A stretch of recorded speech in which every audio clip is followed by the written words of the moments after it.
Soon after my son was born, I began to reflect on a story I'd heard many years before. It was a story about the power adults hold over children. The stories we tell them, and the stories, like this one, that they are never meant to hear.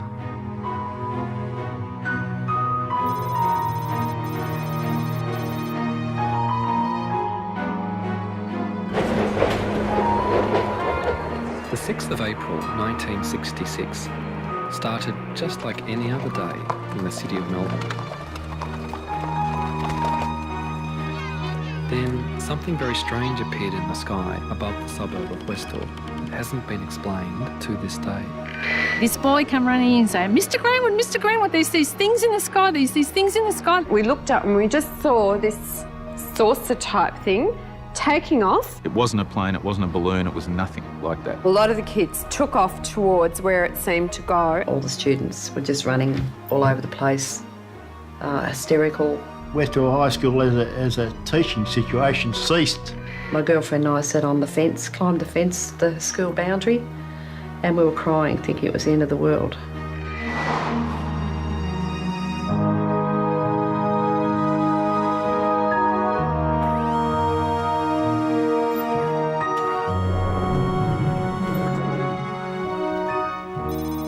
This is a mystery story that has, as its setting, a school. And most of the players were school children. They had this extraordinary experience, which they then tried to share with adults. And a lot of them had a lot of trouble doing that. They were disbelieved, almost stigmatised. I think, like a lot of other people, I just shut up about it because of the ridicule. And it was everybody. You know, you were a kid, you were making it up. So you just be quiet, and in your mind you just think, I know what I saw, and no one's ever going to shake me from that. I know what I saw. I really felt for them as people who had this incredible experience, and yet they haven't been able to make sense of it.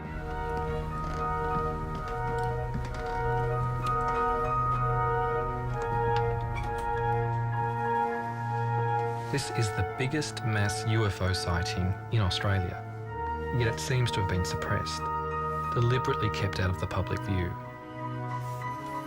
Like the witnesses, I want to find out why.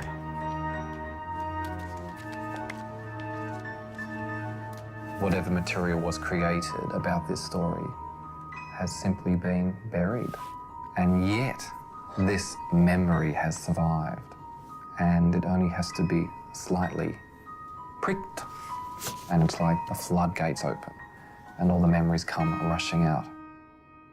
I was precipitating various chemicals in order to make crystals, and I just happened to be looking out the window, thinking how to fudge my science report.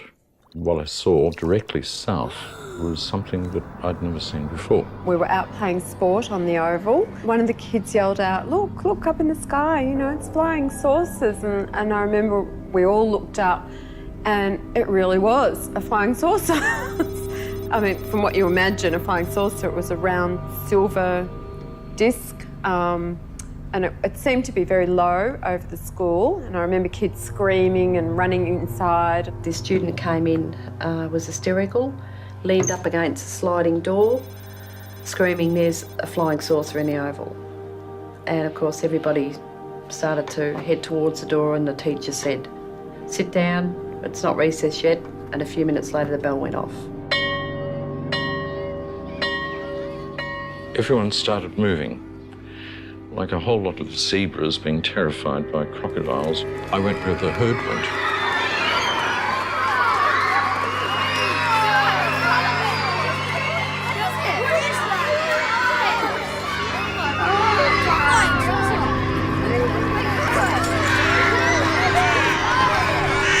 Barbara Robbins was the chemistry teacher at the time. She just grabbed a camera and started clicking.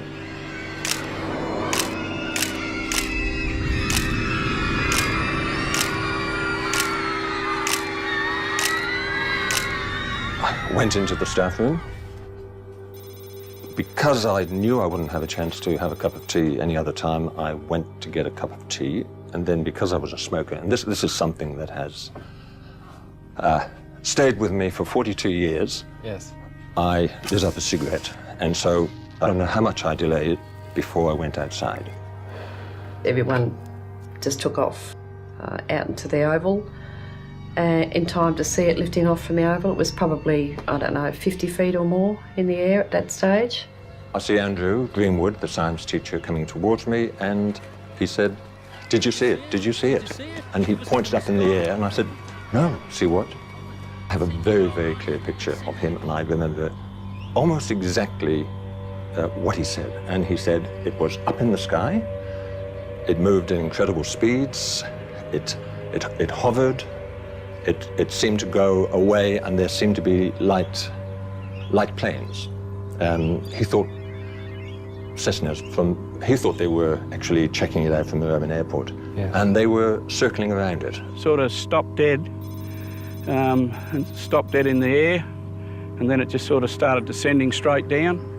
And I'd say it got down about halfway up that gum tree or above the goalpost and sat there for a while, and then it just sort of lifted straight up and then just took straight off. This thing went down behind the trees, then it came up. It was like it had become aware of these planes coming in, and it just went woof and just left them like they were standing still. And then it went across to an area called the Grange, which was a bit of a pine plantation behind the school.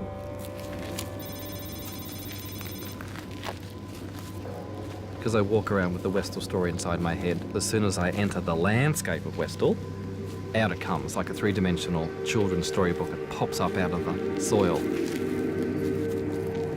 It's like I've entered my favourite children's story.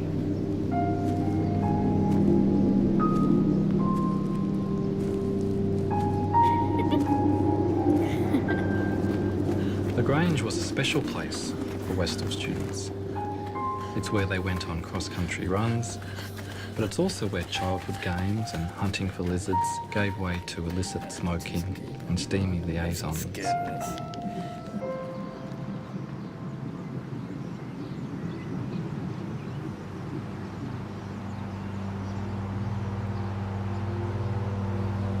Going the wrong way now.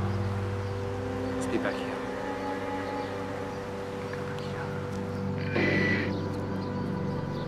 This flying saucer thing came out of the blue like a bolt. It's intertwined with romping around down at the Grange, out of sight of the school authorities or their parents. It has that sense of being involved with something dangerous or clandestine, and they were part of it.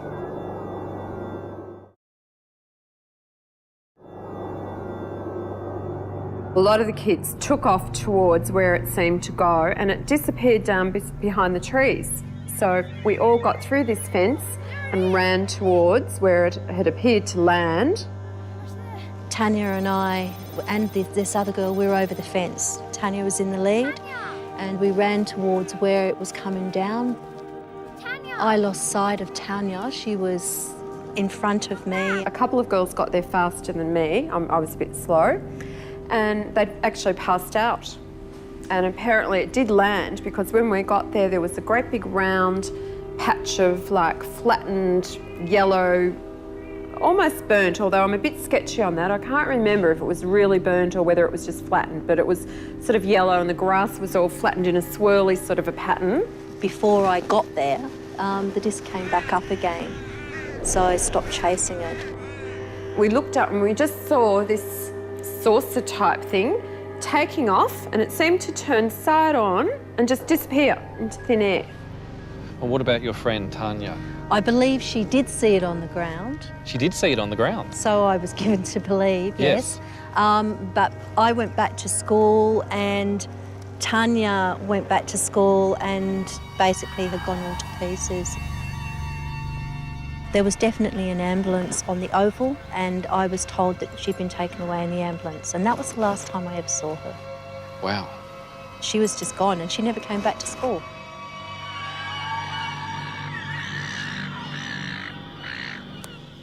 Tanya wasn't the only person who saw the craft on the ground. Before they headed over to the Grange, Victor Zakruzny says 2 objects landed in a grassy paddock where a street is now. Well, the kids were hanging on the fence there. There's quite a few kids there. It's a high fence, and I got up Got up to the top there and all you could see is two discs, one there and one a bit further away, probably 3 metres apart. I could hear somebody in the background saying, "Stay away, don't jump the fence." And so I said, "Oh, bugger, I'm going over the fence." The craft probably would have been about there. And there was another one set back a bit on an angle, probably just about there. There's a few kids walking around there, and I was the only one on this side. I got up to it to want to touch it, and it was, well, you could feel heat about a metre away coming from. It was pretty warm or hot, and within a minute or so, it just, both of them just lifted up at the same time, about this height. And I seen, oh, that was breathtaking watching that, and then it just gradually lifted up, and then went off towards the pines. I did a rough sketch of it. Wow, look at that. This is the view from underneath. That's like underneath. There's no seams, no joints, it's just smooth metal. Normally an aircraft has sheet metal, pipe rivets, or all that sort of stuff there. This looked like come out of a mould or something like that, all one smooth piece of metal. It was just incredible. It's just something like you see in the movies. But this is more than just cinema. If we look at the possibilities for this story, they are extraordinary. We're talking about the possibility of life coming from another place and just appearing one day in their midst, and then leaving again and leaving everybody with so many questions, but with a new openness to the beyond. If I'd been at Westall on that day, I would like to have raced after that flying saucer and gotten so close to it, to have held it in my hands. But the adults at Westall High School saw it differently. That afternoon, our principal called a special assembly and told us all not to talk about it. All I know is the whole school was told off. The headmaster says, "Oh, you kids are nuts. It's a weather balloon. Don't talk about it." I was prepped to tell the students that what they'd seen didn't exist. We weren't allowed to leave the school, at least I wasn't. My job was to walk up and down the corridors and make sure that all students were in their rooms. I was walking back from the West End. There was a confrontation between Mr. Sambleby, Barbara Robbins, and a man I'd never seen before. I thought it was a police uniform, but it was just dark blue. It was demanded that she hand over not the film, but the entire camera. I was near the gate and the police had arrived. There were journalists outside. The police are being called in to keep the journalists away. We were told that we weren't allowed to speak to the media in school grounds. After school finished, there was a TV crew outside the school grounds, so we undertook an interview with them. Everyone took off onto the oval. Now, I can't remember whether it was a principal or a school representative that came out and ordered us to go home and the film crew to leave. And I'd actually been giving an interview to Channel 9 and the policeman actually walked up to them and said, "Stop filming and you go back into the school ground." Okay, so that's what I did. I was 12 and a half years old. Because I was a mischievous sort of person, I was always getting into trouble. I had detention for actually appearing on the show, and then I got detention again at a later date after my picture and story was in the Dandenong Journal. So I didn't go unpunished, but it was worth it.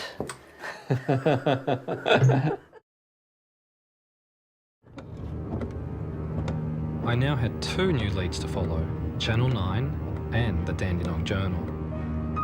I rang Channel 9 first. They searched for a flying saucer story, and there it was.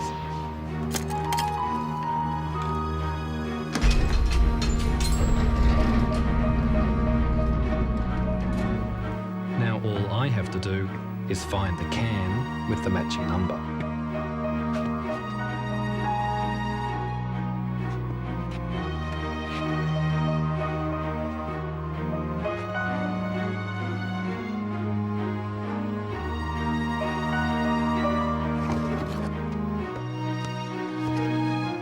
But oddly, there was nothing there.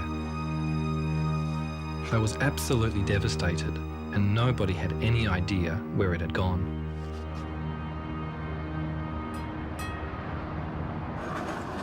It's very frustrating, but the good news is the Dandenong Journal does still exist, and I'm told it's here in the library. It's the only written account I've heard of from the period, so it's really precious.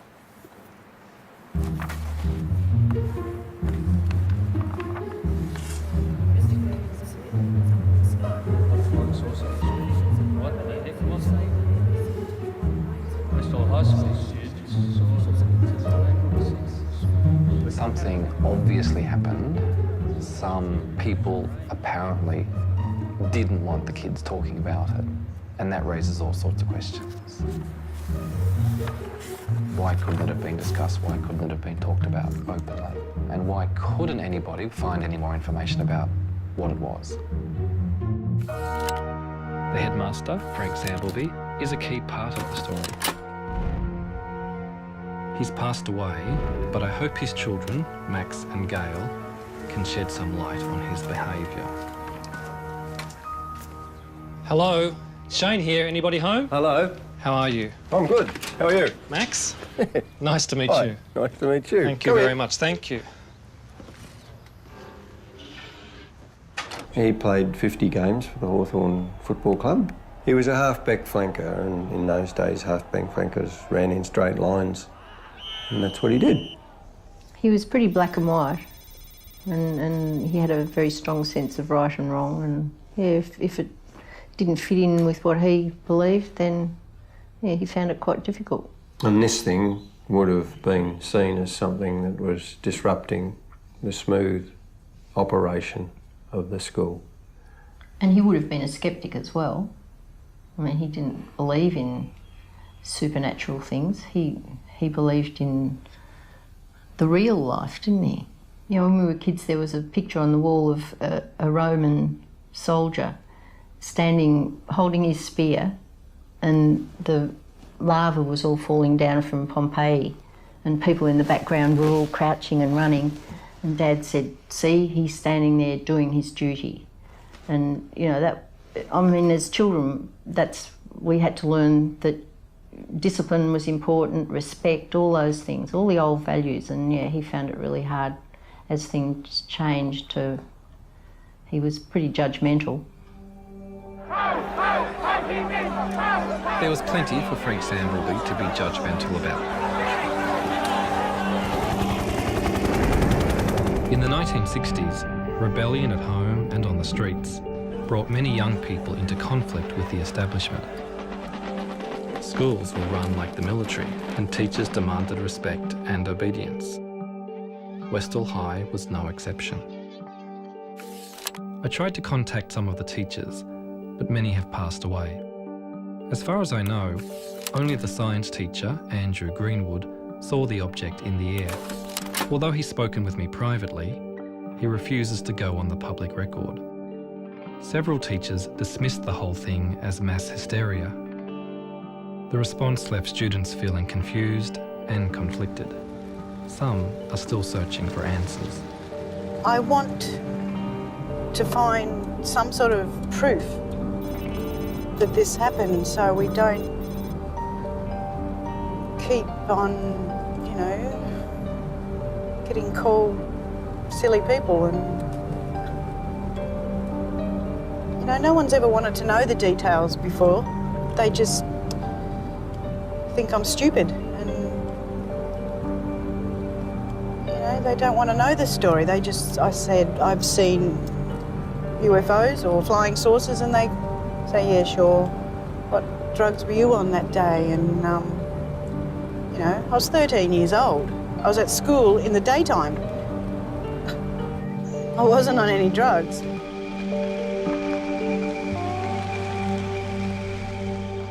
Slowly you start to drift. I'd like you to visualize the area that we've discussed before. You're in the classroom. You're with Mr. Greenwood, who was the teacher there. There's a little fella comes running around and says, there, flying saucers outside, flying saucers outside. Everybody laughed. And Mr. Greenwood said, come on then, let's have a look. See yourself running down the oval.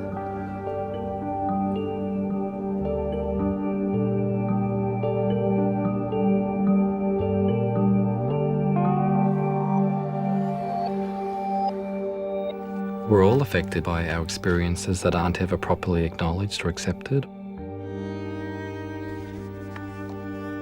As a boy, I was living in a fairly unhappy home. My own father had died, so my mother had remarried and had given me a stepfather that I'd never asked for.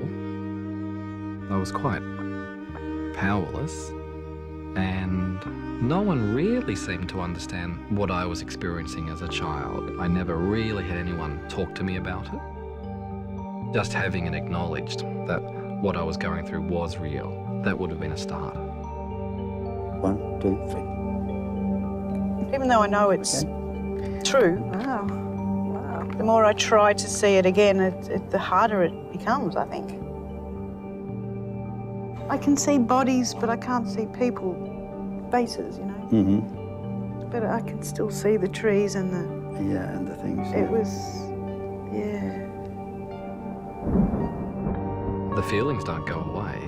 They just get buried and they sort of fester a little bit.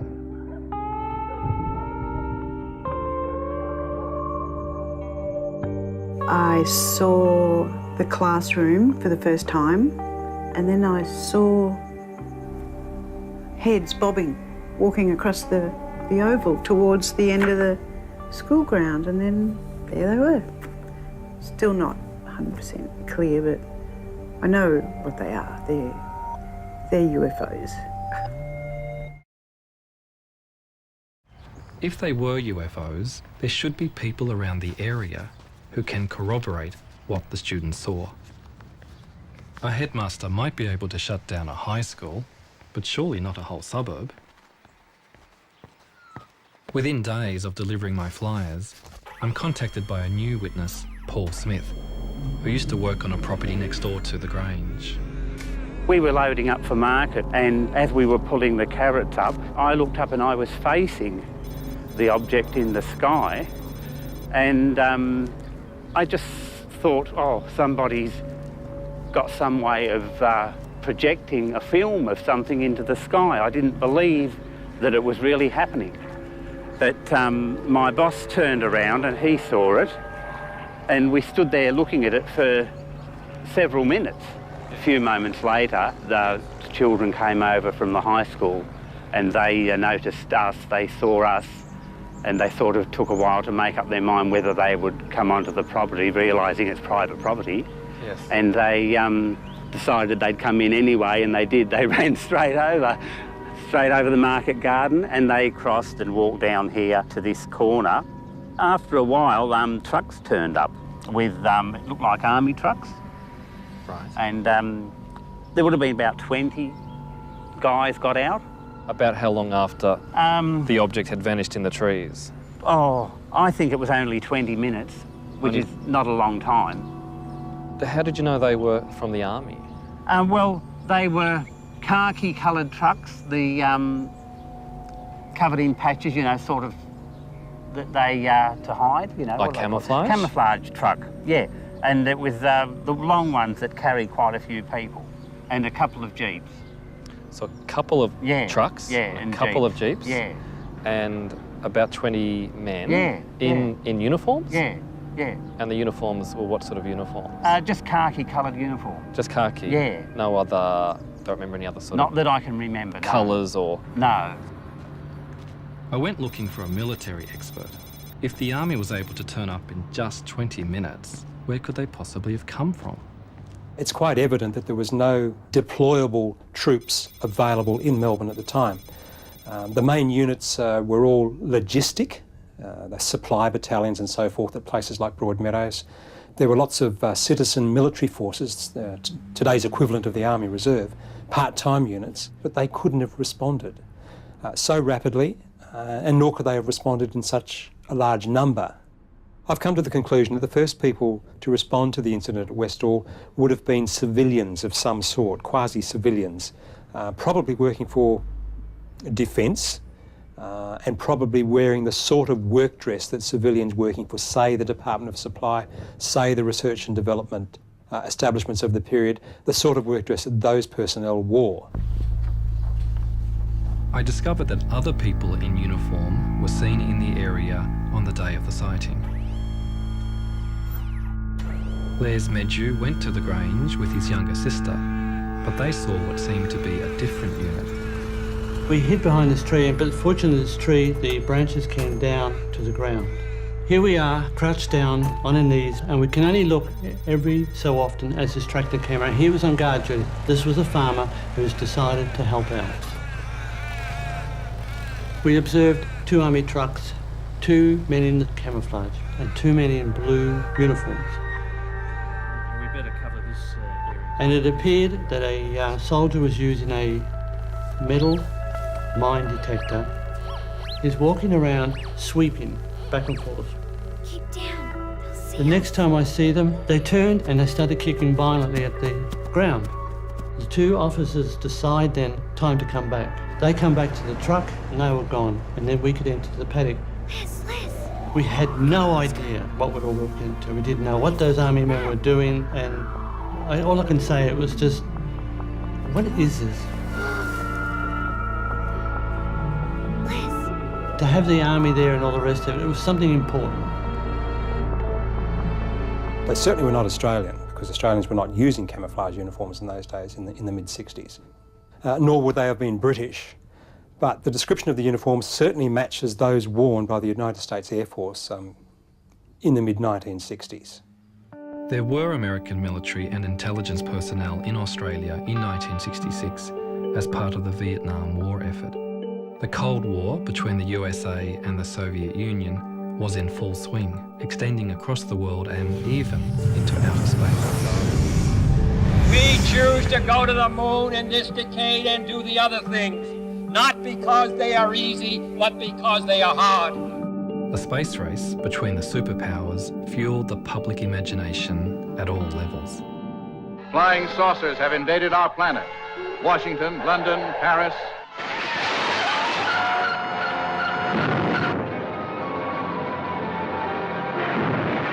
The fascination with flying saucers persisted all over the world. Australia was no exception. Well, so far, I haven't seen anything even vaguely resembling a flying saucer or even a flying cigar. But thousands of people, in fact millions, do believe they exist. What do you think they are? They are real, anyway. They come from the other planets. Some of them may come from the centre of the Earth. I haven't seen one close up yet. This is what I'm looking forward to one day. Yeah, you took a step towards the figures and the object. We used to invite people who reported sightings to talk about their experience, because if the sighting was a dramatic one, they would feel, I just need to talk to somebody. But if I discuss it with my friends, they say, what have you been drinking? But they needed to talk to somebody who would take them seriously.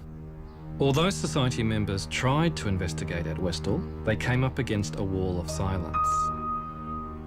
All they can now find in their files is a couple of photographs and a sighting report filled in at the time by one of my student witnesses, Joy Tai.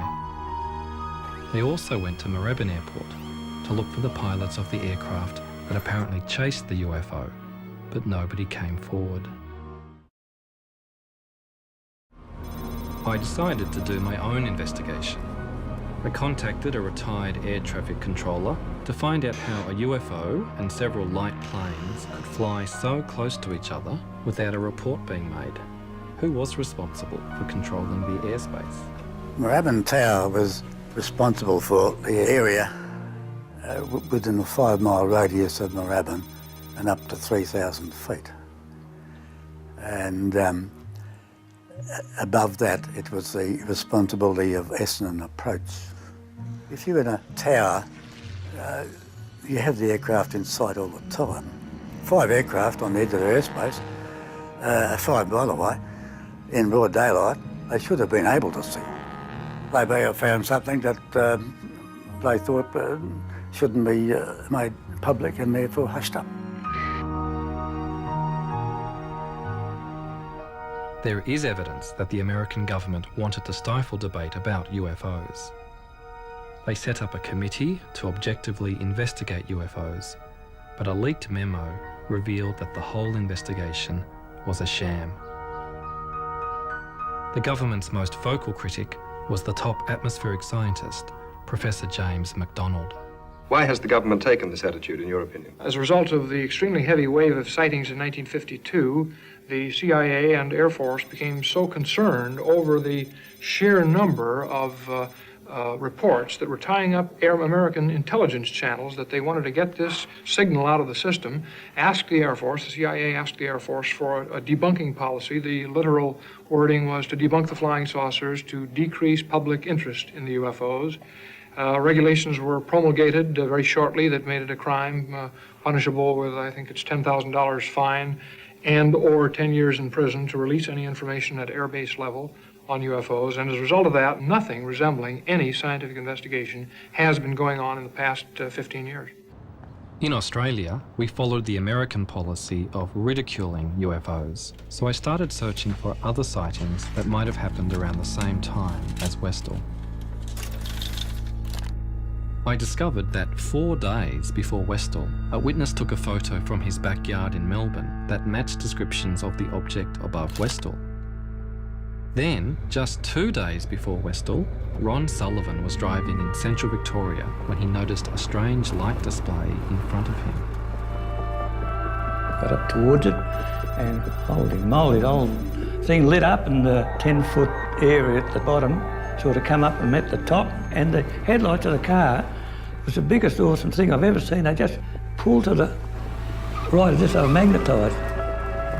I could see all the trees on the right-hand side of the road lighting up, and I said, get out of this one, and I pulled on the left. And I could feel the back left wheel spinning, and I got out of that.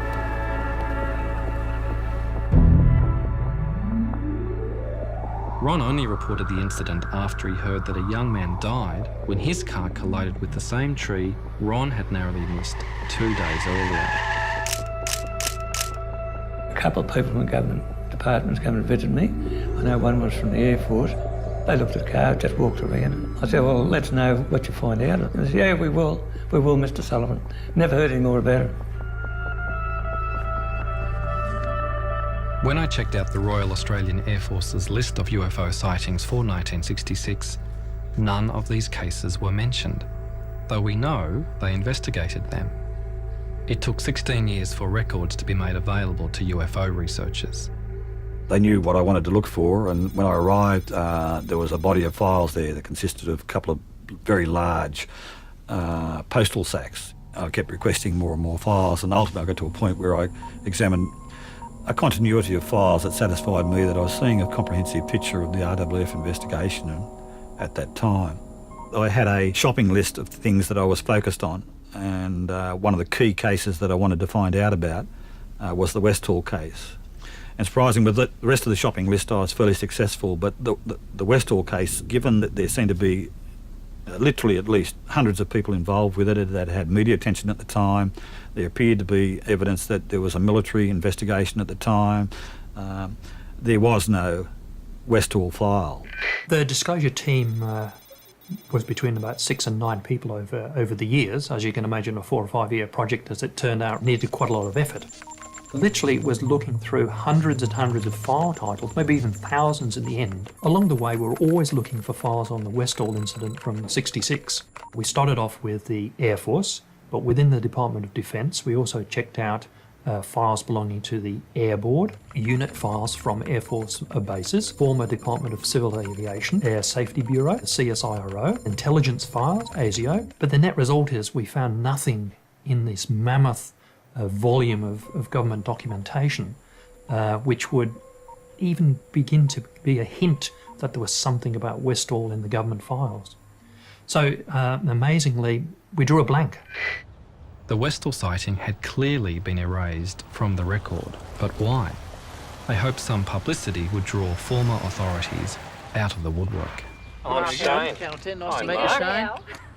Joy, is it Mark Howe from Channel 10? Nice to meet you. What we're really trying to get now is the people who are here as police, as soldiers, as scientists perhaps, looking close up at what was on the ground. Some closure, Joy. How would you get some closure on this? One thing that we would really like would be that someone either from the police or the military would come forward and say, yes, they were there.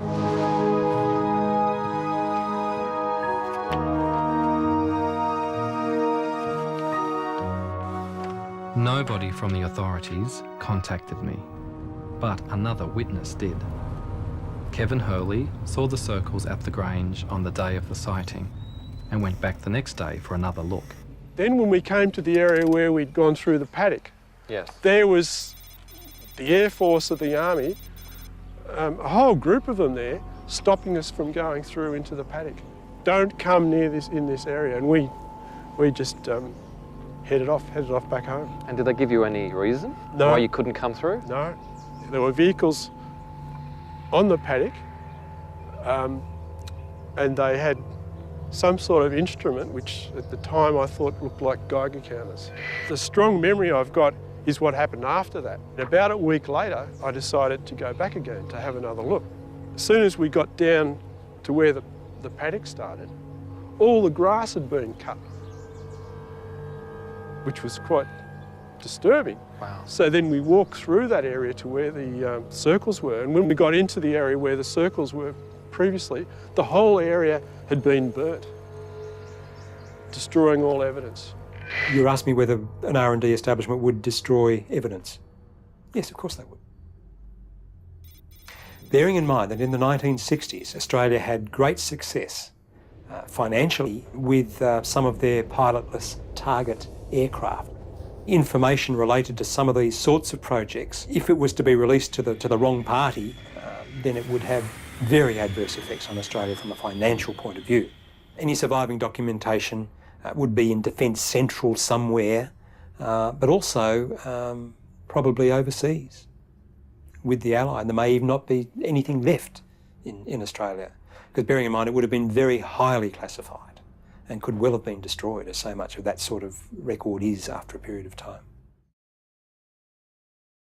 So it's no wonder that I haven't unearthed any official records on Westall. But it's clear the authorities had something to hide.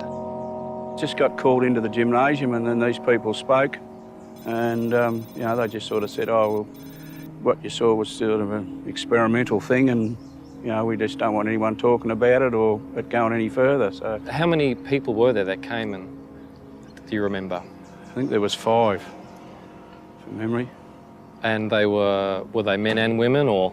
I think there was 3 men and 2 women, from memory. So I'm not 100%. Sure. And do you remember if they were wearing uniforms? Some of them were in uniforms? No, they're just in plain suits. In suits? Yeah. And did they explain where they were from, who they were? No, not really. Just a couple of the teachers said afterwards they're from one of these experimental mobs to do with the armed forces and stuff like that. And that was sort of the end of it. It had to have been something that we were working on and we knew all about it. We were in on it, even though we mightn't have known the detail. To have responded, that's one of the... That really, to my way of thinking, that's the key, is the fact that we whoever it was, the authorities, responded so rapidly. Now, they must have just about been sitting on the trucks with the engine going. And perhaps they were. Perhaps they'd received technical intelligence that there was something going wrong with this experimental craft and they weren't sure where it was going to land, but they were ready to go get it as soon as it did land. It sounds like a rational, logical explanation, but it needs then to be supported with evidence. If you think about how the people described the shape of it, the speed, the manoeuvres that it made, there's nothing around today that comes close to that. The final proof might be, for example, getting a piece of the flying saucer and examining it, subjecting to scientific examination, and finding that it's of an element that is not manufactured on Earth. Now, that would maybe be the final proof. We haven't got that. So we're still at the circumstantial evidence stage, and whether that leads you to say, well, these are from outer space, they're interplanetary spaceships, or not, is a philosophical question. It's a question of what you yourself feel is proof. A yellow sign. I crave the proof that can be held in my hands and touched and smelled and measured. But I think we need to make room for a little mystery in our lives as well. I reckon somewhere in this area I believe truth can exist without proof of it, and I see a real truth in the stories and memories of the witnesses, We're probably even if it doesn't answer the question, what was it that flew over Westall? what I saw, I believe, is what a flying saucer has left behind. Professor James McDonald looked for proof in statistical data. His research brought him to Australia a year after the Westall sighting. I'd ordered some of his papers from Arizona University, hoping to find something about Westall. Wow, what is all this? There's a lot of stuff here. James McDonald's journal. His trip to Melbourne. There'll be stuff in here about Westall. Has to be.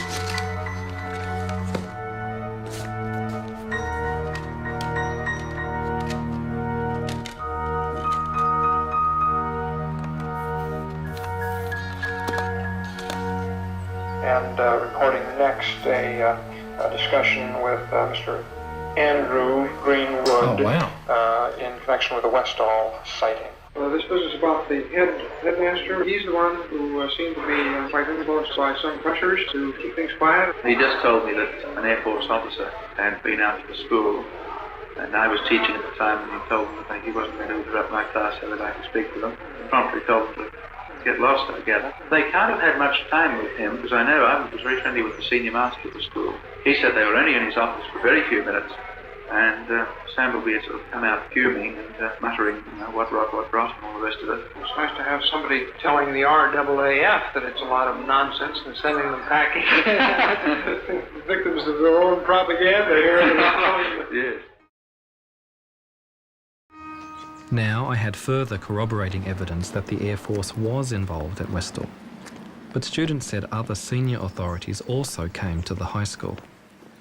I was called down to the headmaster's office, and there were two men in the headmaster's office, very well-dressed gentlemen in suits. They weren't introduced to me in person, and I don't know where they came from. From my references now as an adult, I would say they were Asia. So this is the actual office? Oh, this feels quite weird, yes. Yes. There was a desk down this side here, and the headmaster was over here on that side, and the two men were standing over there, and I stood with my back to the window. Only one man spoke, and he started off by, we'd like you to go through what you said happened yesterday. He was firing questions at me fairly rapidly. Then we went into, oh, and we suppose you think you saw a flying saucer. And I'm like, well, I didn't say that. I said I saw an object, and we suppose you saw little green men. Can you remember how you felt once it was over? When I was actually in the confrontation situation with the men, I felt very, very angry. When I came out, I think I burst into tears. They were certainly Australian government, and I think it was part of their job to keep everything quiet and to not let the facts come out. They knew more than what they were saying. It was their job to squash what was being seen. It was a bunch of kids that saw this, so we would be able to squash this down. The authorities had found a way to silence the children, but they still had unfinished business with the teacher, Andrew Greenwood. He told me that two officers came to his home and threatened him under the Official Secrets Act. They said that he couldn't have seen a flying saucer at Westall because there were no such things as flying saucers. They threatened to tell people he was alcoholic, even though he wasn't. As a first-year teacher with a career ahead of him, he couldn't take the risk of speaking out. The person who had taken all the risks was Professor James McDonald. His criticism of the government had provoked powerful enemies, but it didn't stop him challenging the establishment with other unorthodox scientific theories. Years ahead of his colleagues, he predicted high-altitude aircraft would destroy the ozone layer and increase the risk of skin cancer. He was invited to address the US Congress, but during his testimony, a congressman made an opportunistic attack. He publicly ridiculed MacDonald by saying he believed in UFOs and little green men. MacDonald's professional reputation was ruined. James MacDonald tried to create a climate of openness where unorthodox thinking could flourish. That's not what happened at Westall. I remember the assembly that we're all called for. We weren't even allowed to talk about it in school. We weren't allowed to mention it at all. There's like 20 people plus in the room at the moment, and there's a real buzz, and everyone's talking about my story. They're talking about the story. And as they're talking it through, they're putting the pieces together. It's wonderful. What isn't wonderful in the telling of this story is that Professor James MacDonald finally gave up the fight for UFO science. Humiliated and broken, he took his own life.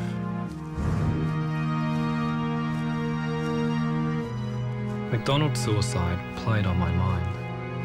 I began to think about weapons of mass destruction and global warming, where other brave scientists spoke out and were quickly shut down.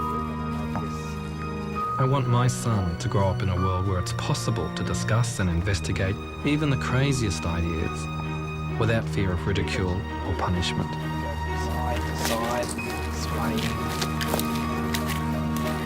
It's fantastic. Was it something from another planet at Westall? It certainly flew, as if it was. I'm left with the feeling that what people saw was what they said they saw. Something out of this world. All I knew was what I saw, and it definitely was not any aircraft of the day by any stretch of the imagination, and it certainly was not a weather balloon. It still would take me to my grave. What the hell was that? It was amazing, and something that I've never forgotten. But you just sort of had it stored in the back of your mind because a lot of people are sceptical. The fact that they can travel so fast and that they've been spotted all over the world, landings and very similar stories of these patches of flattened grass or burnt grass. I personally believe that there is something going on somewhere else.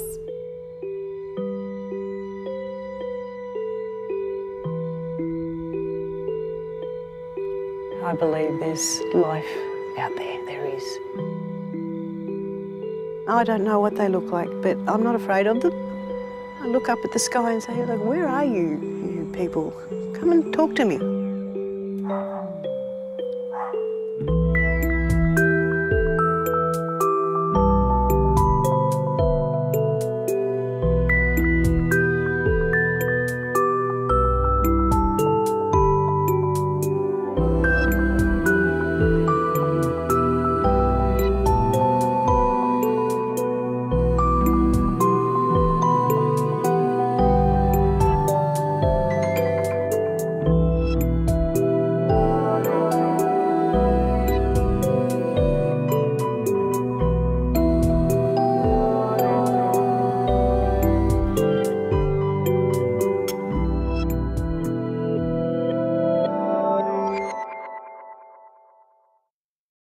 Westall High School as a teaching situation ceased. My girlfriend and I sat on the fence, climbed the fence, the school boundary, and we were crying, thinking it was the end of the world.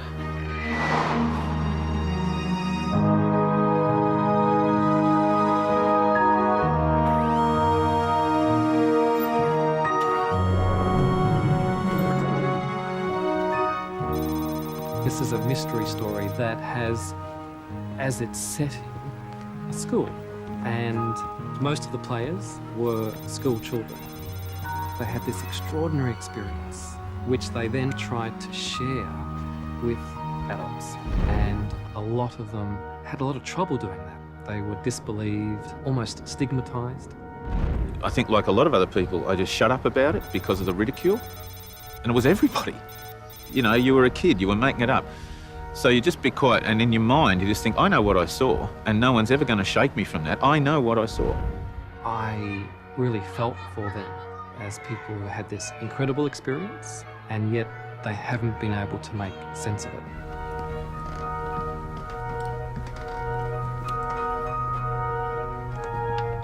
screaming and running inside. This student came in, was hysterical, leaned up against a sliding door, screaming, "There's a flying saucer in the oval." And of course everybody started to head towards the door, and the teacher said, "Sit down, it's not recess yet," and a few minutes later the bell went off. Everyone started moving, like a whole lot of zebras being terrified by crocodiles. I went where the herd went.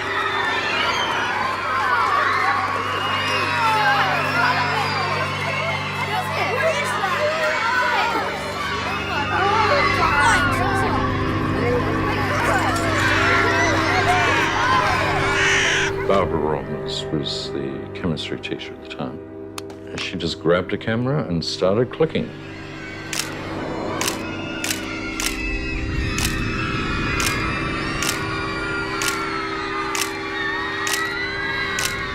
I went into the staff room.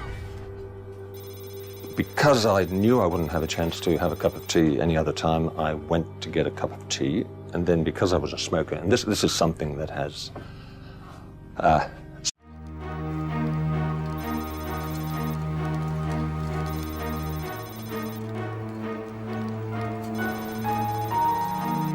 Soon after my son was born, I began to reflect on a story I'd heard many years before.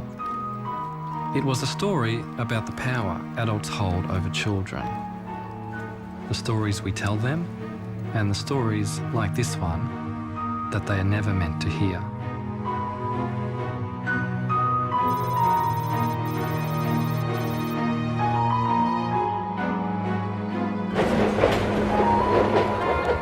The 6th of April 1966 started just like any other day in the city of Melbourne. Then something very strange appeared in the sky above the suburb of Westall. It hasn't been explained to this day. This boy come running in and say, "Mr. Greenwood, there's these things in the sky, these things in the sky." We looked up and we just saw this saucer type thing taking off. It wasn't a plane, it wasn't a balloon, it was nothing like that. A lot of the kids took off towards where it seemed to go. All the students were just running all over the place, hysterical. This is the biggest mass UFO sighting in Australia, yet it seems to have been suppressed, deliberately kept out of the public view. Like the witnesses, I want to find out why.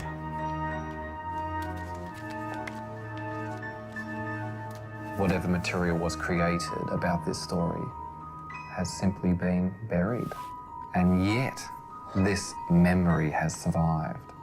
And it only has to be slightly pricked. And it's like the floodgates open and all the memories come rushing out. I was precipitating various chemicals in order to make crystals. And I just happened to be looking out the window, thinking how to fudge my science report. What I saw directly south was something that I'd never seen before. We were out playing sport on the oval. One of the kids yelled out, look up in the sky, you know, it's flying saucers. And I remember we all looked up and it really was a flying saucer. I mean, from what you imagine, a flying saucer, it was a round silver disc. And it seemed to be very low over the school. And I remember kids... Stayed with me for 42 years. Yes. I lit up a cigarette, and so I don't know how much I delayed before I went outside. Everyone just took off out into the oval.